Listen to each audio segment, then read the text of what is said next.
So the subject is like bitachon, trusting in Hashem.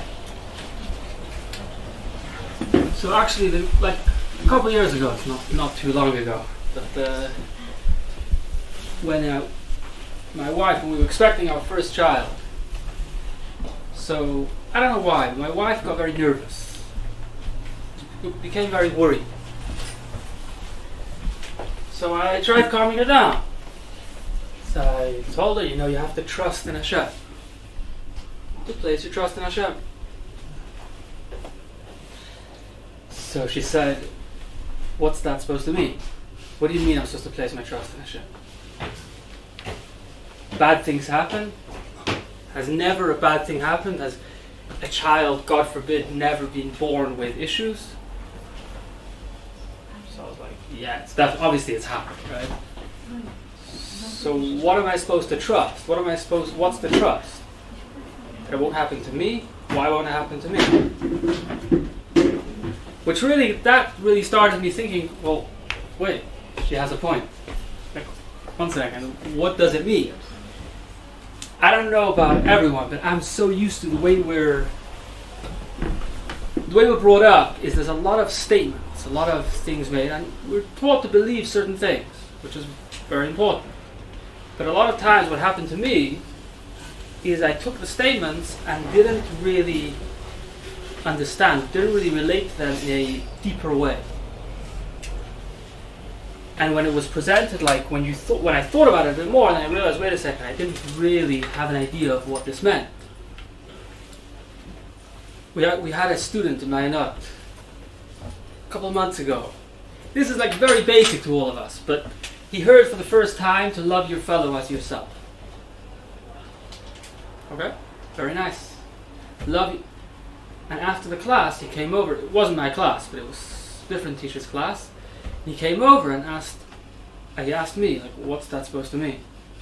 That's ridiculous. You can't love someone like yourself. And he's right. And he's right, yeah. When you think about it, something's wrong. The statement doesn't make sense. It may be a nice bumper sticker, but how could it be true? It doesn't make sense. Can you understand that? It's impossible to love someone like yourself.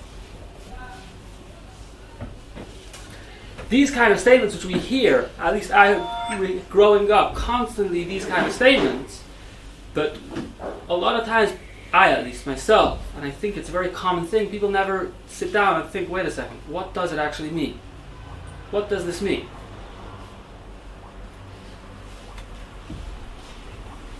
And just love your fellow as yourself, I think you've got to learn Tanya for to really understand how you can actually love someone as yourself. There is a way. Not easy, not quick, but there is a way.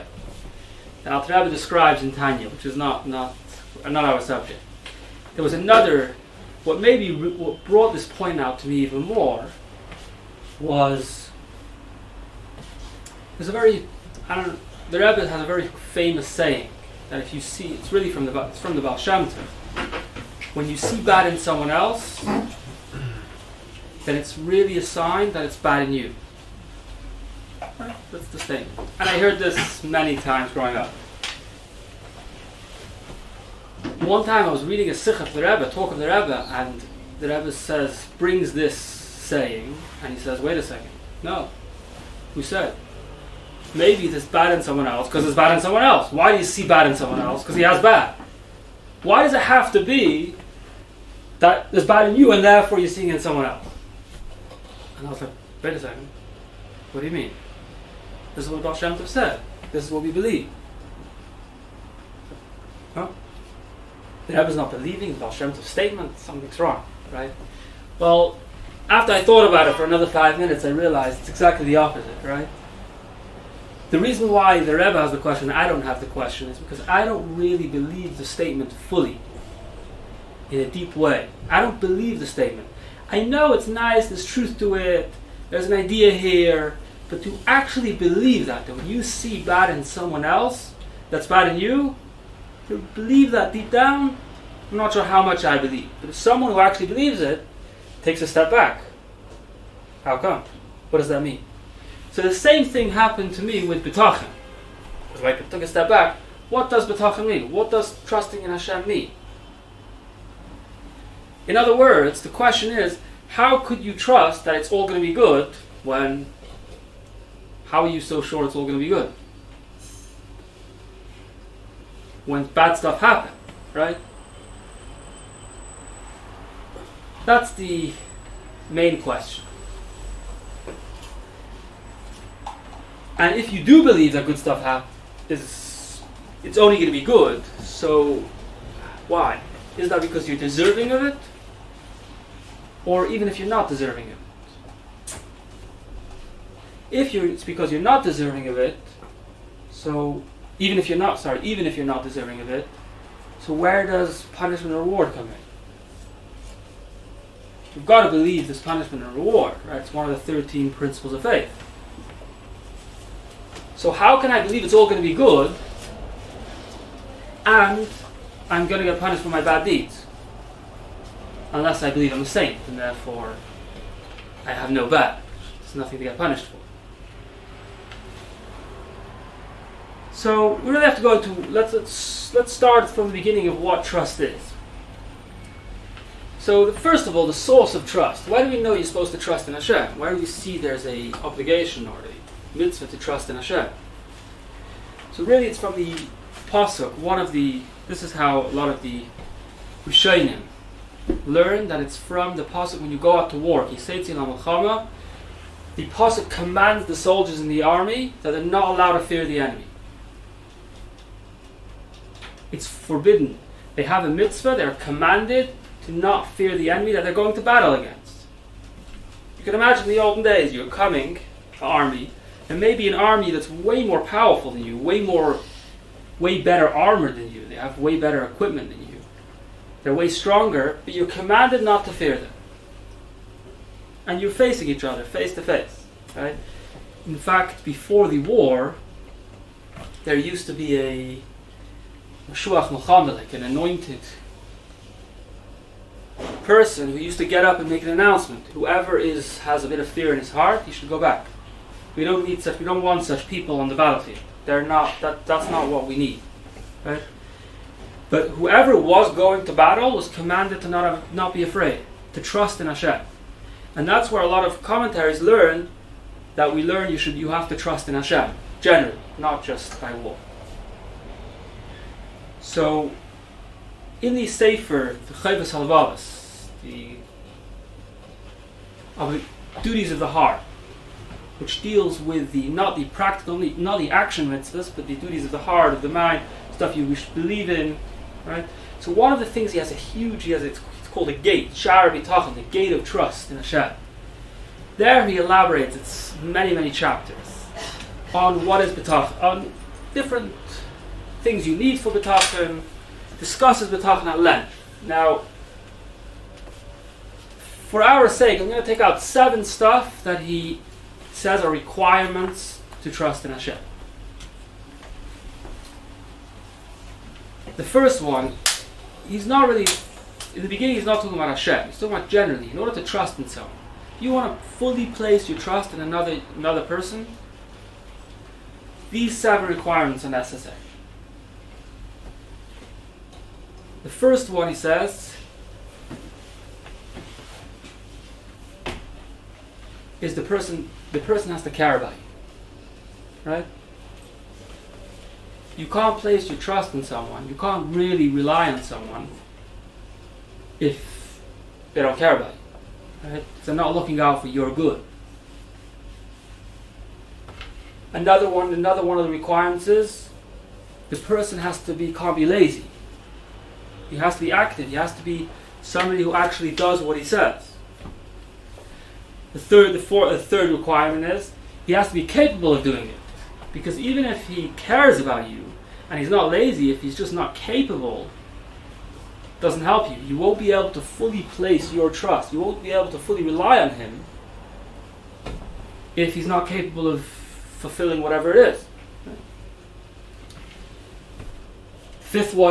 Another one is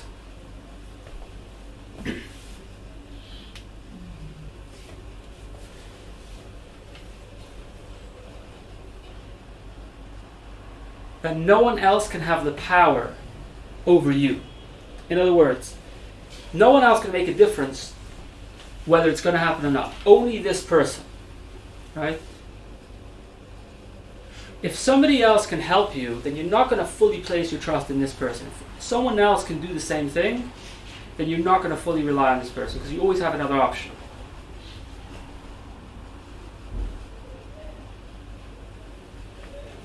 And the way he ends off, the seventh one, is that you have to believe in this person's kindness.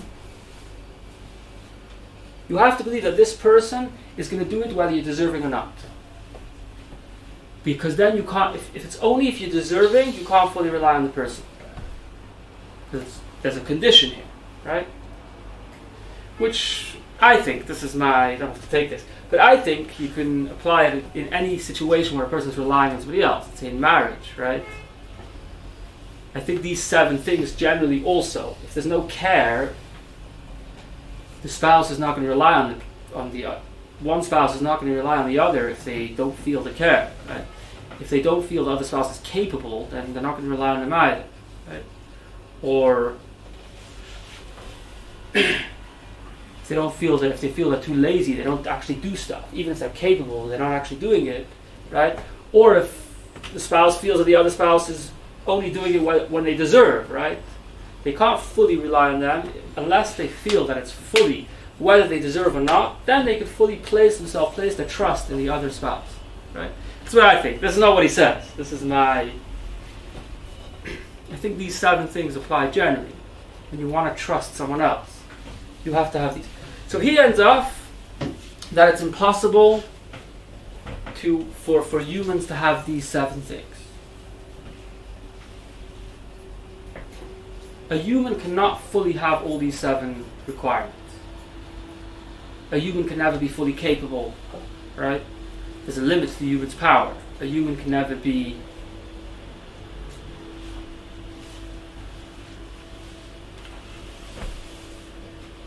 could he be deserving, whether deserving or not. Okay. Definitely a human is not fully capable. So this is his point. The point he's trying to make is that these 7 things can only be made by Hashem. And therefore, and this is how you place your trust in Hashem. You need these 7 requirements. You need to realize these 7 things. So now going back for us, so what is trust? So I think there's really 3 levels. Not that any of them are wrong, but there's 3 levels in trust. The most basic trust, if you ask the average person what is trust in Hashem, the number 1 level, I think, is just the realization that Hashem runs the world. Once a person realizes that Hashem is running the world, that Hashem is the one doing whatever it is, then naturally he's not afraid of the thing. So let's take the example from the pasuk, right? From the pasuk of going out to war. You're not allowed to fear your enemy. You're going into battle. You're not allowed to fear your enemy.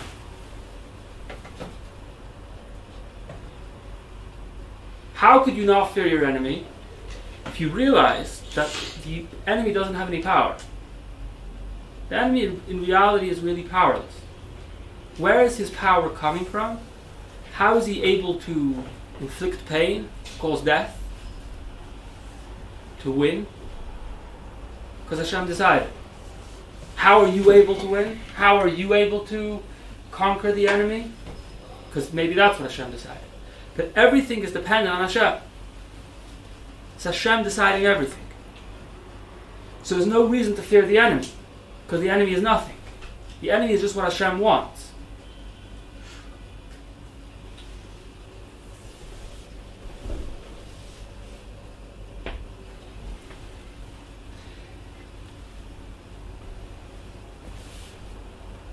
To put it in different words, what we're saying is, in reality, bad can happen. The enemy can win. You could be, God forbid, this person could be killed in battle. That's what we're saying, right? Bad can definitely happen. So what's bitachon? What's trusting in Hashem? You're not trusting that bad won't happen. All you're saying is that if the bad happens, it's not because the bad has power, and therefore I'm calm. I'm calm because I know it's really Hashem doing it to me. And if it's Hashem doing it to me, then I definitely deserve it, It's not going to happen if I don't deserve it. And if I do deserve it, then I deserve it. It's from Hashem. I don't know if it's so comfortable. I'm not sure. So how can you go into war then? Because you know it's Hashem deciding. You might be defeated, but you know it's Hashem deciding, so you're calm. Because you're not afraid of the enemy. The enemy is, you look at the enemy as nothing but a tool of Hashem. As powerless in reality. If you have this realization, if you have this, what they're calling trust. And there are many people who learn that this is trust. This is the way to really trust in Hashem. This is what trust means. To believe something else, they say, is just, you have to believe reality. You're living, you're dreaming. You're not in the real world, right? It's foolish. Unless you're a prophet, I think the language one of them even uses is, unless you're a prophet, you know the future, then you can't believe it's only going to be good. Could be bad, but the bad is from Hashem.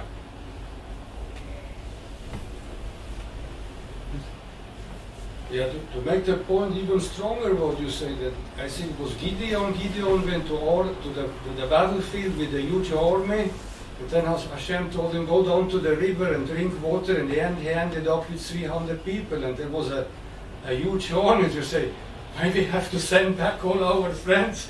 It's 300 people. What do you do with that? Can plant a few trees, but not to go like a huge army. And to say these 300 people, they give an example, say, let's go. And they did it. Yeah. It happened throughout history. We trusted in Hashem. But there's for sure a moment, in that moment, the fear is there. But to overcome that moment, to say now everything is in the hand of Hashem, that...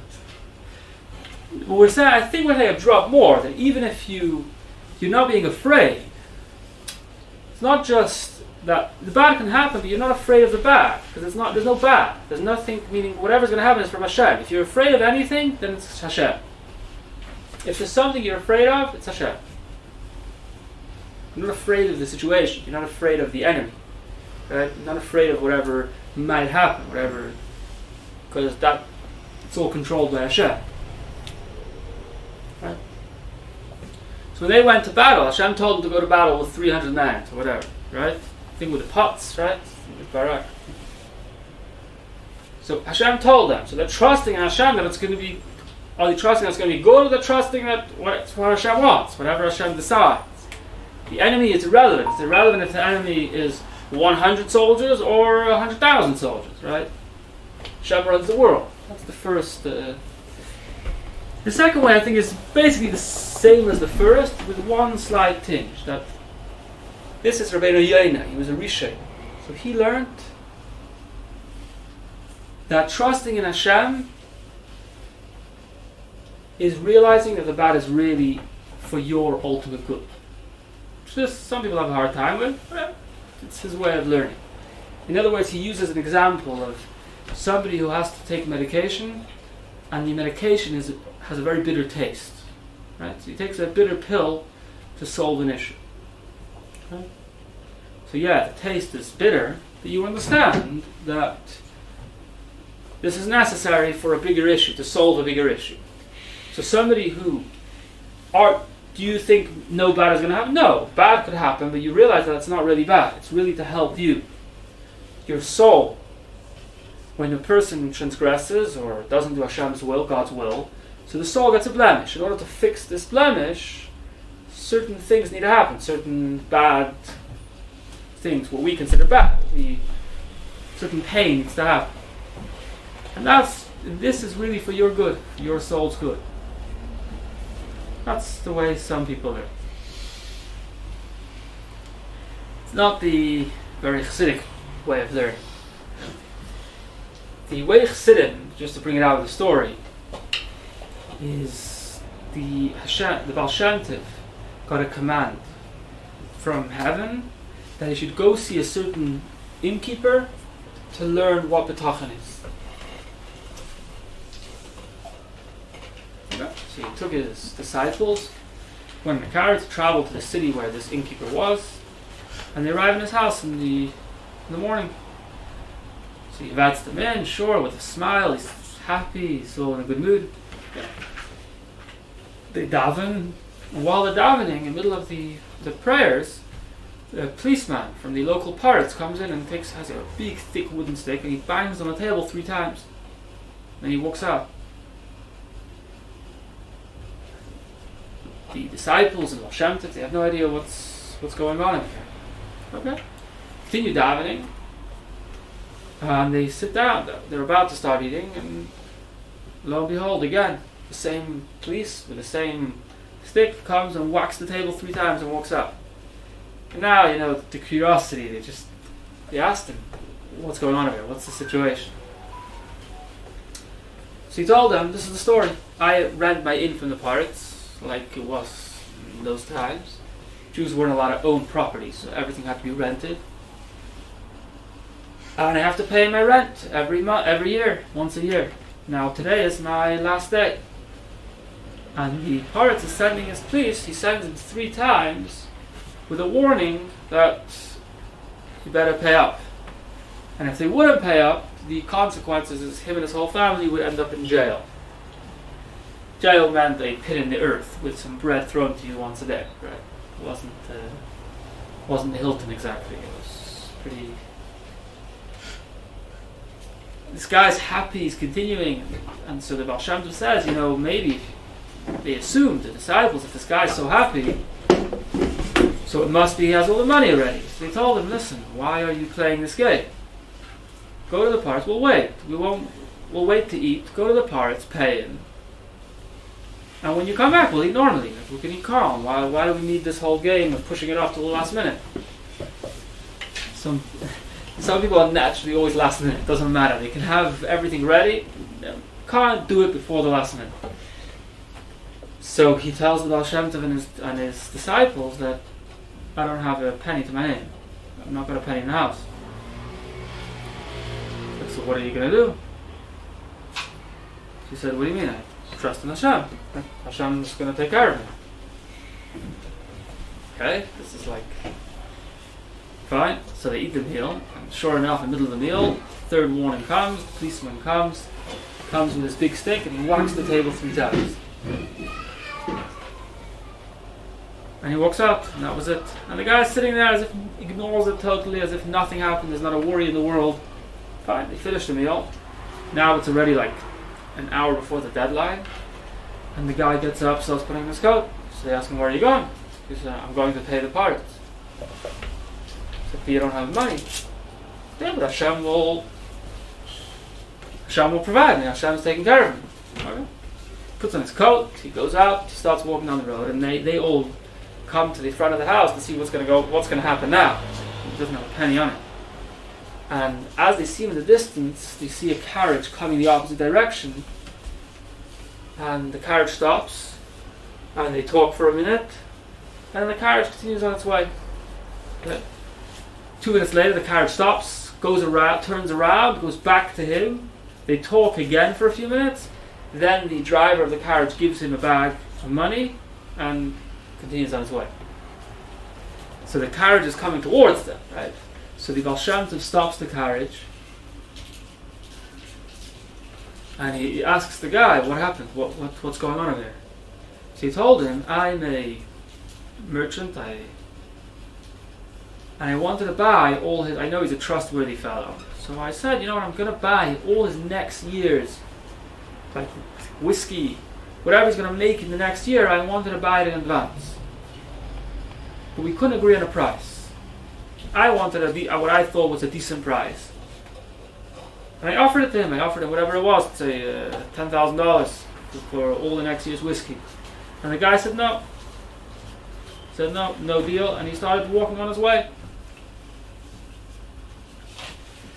And then I continued, so I said, okay, the guy's not willing to agree to the price, so I continued on my way. Then I thought to myself, it's worth it to give him even more. I'll offer him a much better deal, which he definitely can't refuse, because I know this guy is very trustworthy, and this guy definitely, and I'll still make money off it. So I turned my carriage around, and I went back to him, and he agreed, but he told me, that we can't work out the details now. He's on the way to pay the pirates. He's in a rush. Let's do it quick. We agreed to the price. Whatever it was, $15,000. We agreed to the price, and we'll work out the exact details later. But generally, I have his whatever the whiskey that he makes for the next year will be mine. Profits will be good. And so the Baal Shem Tov and his disciples saw this is what Hashem was from heaven. They were sending him, go see how this guy, this is what real bitachon, real trust in Hashem is.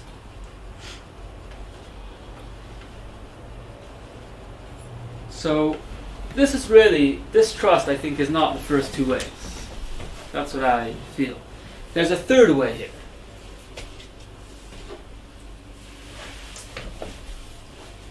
The problem with the first, no, I shouldn't say the problem because they're true, but where I feel we could do more than the first two ways is the first two ways are not the simple meaning of trusting in Hashem. The simple meaning of trusting in Hashem is that it will be good. Especially when you view the source of the Rechavia, the inside, it's pretty clear that it will be good. Not just that, we said the seventh condition is whether the person is deserving or not. It will be good. So it doesn't matter. You should get it even if he's not deserving. Right? So therefore, there's this third way, which is a separate thing. It's the first two ways are almost an extension of having faith in Hashem. When you have faith in Hashem, you trust Hashem runs the world. What does it mean to trust Hashem, to believe in Hashem? It means to believe Hashem runs the world. Right? In olden times, they used to believe that Hashem existed, Hashem created the world, but then he left. He went to play golf, right? He left the world in the sun's hand or the moon's hand, whatever it was, right? Obviously, we believe Hashem runs the world. So where do you cross the line from belief to faith? In the first two ways, it's really just an extension of faith. The third way is, it's a separate service of Hashem to place yourself in Hashem's hands.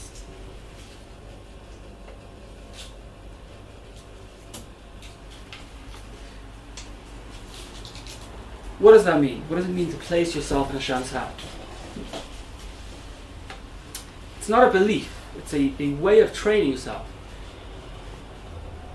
A person, a kid for example, naturally places himself, he relies on his parents. What does he rely on his parents? A 2-year-old kid. What does he rely on his parents? He's in their hands. It's not that he believes something, he believes it's all for the good.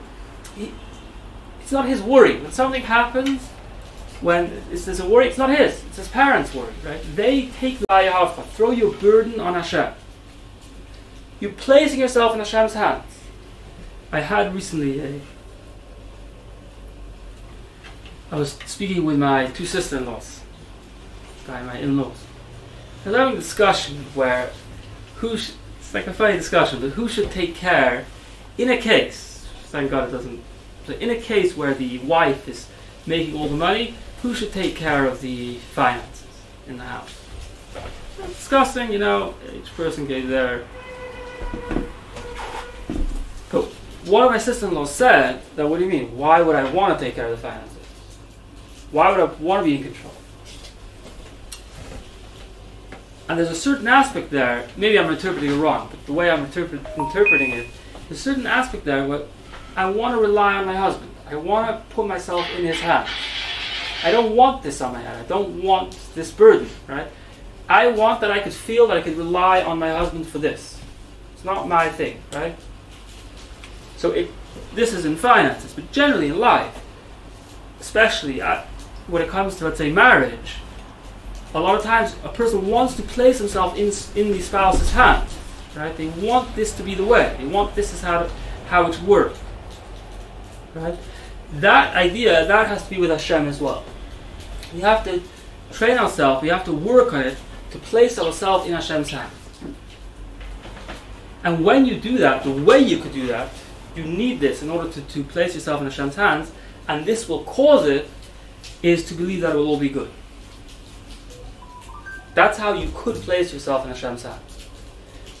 So to go back to the example from the kid, let's say I tell my 3-year-old, right? She's about to pick up a knife. I tell her, do not pick up the knife. And she ignores, right? She picks up the knife. So she picks up the knife and I tell her, you're going to get hurt. Put down the knife before you get hurt. And she ignores me. A third time. This is dangerous. It could really cause you blood, harm. And she ignores me and then she gets cut. Right? Properly. What you going to do? She will cry. She will cry. What else should you do? Who's she going to cry to? She's going to come to me to cry, right? Wait a second. I warned you 3 times. You're not deserving of my pity, right? She's not deserving of my pity. But I will definitely calm her down. I will definitely take care of her, right? Where does that come from? So there's a certain aspect of it where it comes from. Why do I take care of her? Because she's coming to me. Because she's placing herself in my care, even if she's not deserving. She doesn't deserve my care. Because she's placing herself in my care, that's why I'm going to take care of her. Right? Or could be in a marriage as well, right? Why would I want to take care of my wife? One of the things is because she's putting herself in my hand. Right? Might not be too PC, but I think that's what makes it by me that I want it. It's not a question. It changes it from being a question, does the person deserve it? Does the person not deserve it? It's irrelevant right now. Right now, they deserve it just because they've placed them in your hands. Right now, they've put themselves in your hands. This is enough. This is why you're going to protect them. The same thing is with Hashem. The third level is placing yourself in Hashem, trusting will be good. Why? It's not a why. It's not about why. I'm putting myself in Hashem. Now it's Hashem's issue. I'm in Hashem's hands, so it's going to be good. Because I've placed myself in Hashem's hands.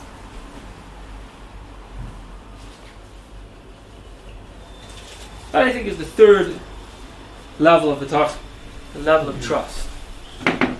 Which I think it's more different than just belief. It's not just a belief, it's a way of serving Hashem. It's a way of a feeling.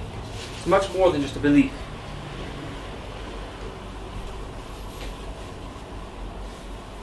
Which, fine. So just to sum up, we have these 3 ways of learning. There's the first way of learning to trust in Hashem is that you trust that Hashem runs the world.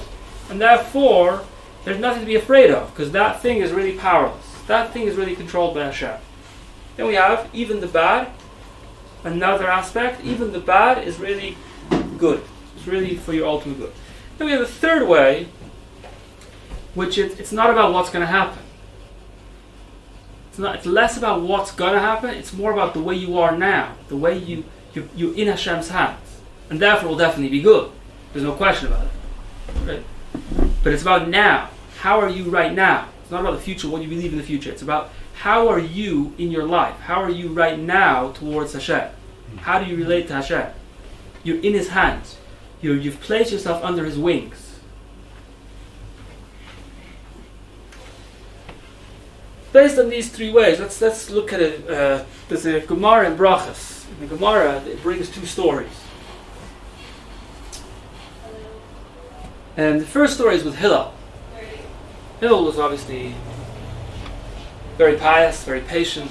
You know from the Gemara, the different stories. He was one of the most pious, patient of the Tanoim. He was one of the early Mishnaic sages. And he was coming home from a trip. He was on a trip somewhere, and he was coming towards his city.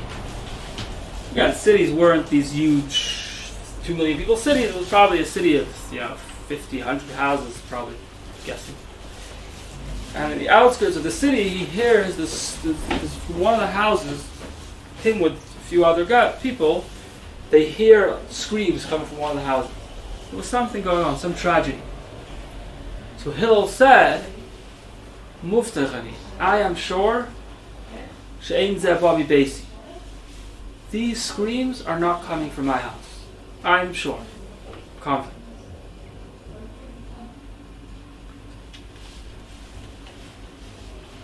So there's commentaries who ask, wait a second, what does Hillel say? That he's announcing I'm so pious, so I definitely don't deserve this, it's definitely not me. What is the statement? Okay. Now let's think about these three ways, because it will answer this question. Let's think about these three ways. According to the first two ways, that a person's trust in Hashem is what's a person's trust in Hashem? What does it mean to trust in Hashem? That Hashem controls the world. Could Hillel say the statement, these screams are not for me, are not for my house? No, that's not. So I would say no, right? No. Therefore, they have to learn the Gemara. What does Hillel mean? They learn that what Hillel means a bit different. Yeah. They learn that Hillel is not saying that the tragedy is not for my house. It could be the tragedy would be for my house. But the scream is not for my house. Because my house, I've trained them not to scream. I've trained them that when tragedy strikes, you know it's from Hashem. So therefore, my house won't scream. That's how they have to learn it. But according to our third way, you don't have to come on to that explanation. It's very simple. Hillel, he feels so under Hashem's wings that, yeah, it's definitely not me. Definitely not. This tragedy is definitely not happening in my house. Hashem is taking care of me. Right? I think. Then we have a second story in the Gemara, which is, there was two Amiroim. They were walking down the street. One was walking right after the other, and the one in front made a sigh, like a worried sigh. Like, oh. So the Amir behind him said to him, "Do you want to bring tragedy upon yourself? Is that what you're looking for?" Oh. Now, I don't see how this fits with the first two ways. But the third way, this goes very well. If you're worried, if you are not placing yourself in Hashem's hands, you're opening yourself up to everything, to whatever can happen, right? So by sighing, by being worried about something, that is opening up the option for bad to happen. Which this fits very well with another common saying. There was one time a Chassidut who came to the Tzemach Tzedek, the third Chabad Rebbe. He said, I think it was his wife or his mother, was gravely ill. So he came for a blessing, and the Tzemach Tzedek said, Tracht gut, verzeihing gut. Think good, it will be good. So again, this is another example. I've seen this plastered everywhere. Think good, it will be good. Wait a second, maybe not. Maybe if you think good, it will be bad. What's making you say if you think good, it will be good? Again, so we have to. This is the third way. The thinking good is what makes it good. It's not just it will be good if. Why not think good? It's not we're trying to be positive. Let's try to be positive. It's much more than that. By thinking it will be good, by placing yourself in Hashem's hands to the point where you're confident that it's going to be good, that will make it good. That will make the outcome good. That will make you, like we said with the kid, with the child, that will make Hashem want to do good to you. Midah connected midah. Same way you're placing in His hands, Hashem is going to take care of it. So trach good, the statement, think good, it will be good. It's think good, and that will make it good. That will make it that Hashem will want to do good to you. By you placing yourself in Hashem's hands. Fine. Yeah, that's when you have a dream and you tell it to somebody, so it's good to tell it to somebody who has a positive interpretation. So then the outcome can be in a different positive way. That's yeah. Meaning the interpretation of a dream, I think, is the one who decides. The guy who interprets it he almost decides what the interpretation is. So if he's interpreting it for the bad, it could make it bad. If he interprets it for the good, it will be good. Similar idea. It's how he interprets it, that's what's going to cause it. It's not just about being positive. It's more than just being positive. You want to get somebody who's going to interpret it for you for good, not because you just want to have a positive outlook at life that's not grounded in reality, but no, by interpreting it for the good, that will make the dream for the good. Right? It's the same idea of what we're saying. Right? You think good, you tracht good and wird good, yeah? It's the same idea. The person thinks good, that will make it good. Hashem will make him, will take care of it. Very good. Thank you so much.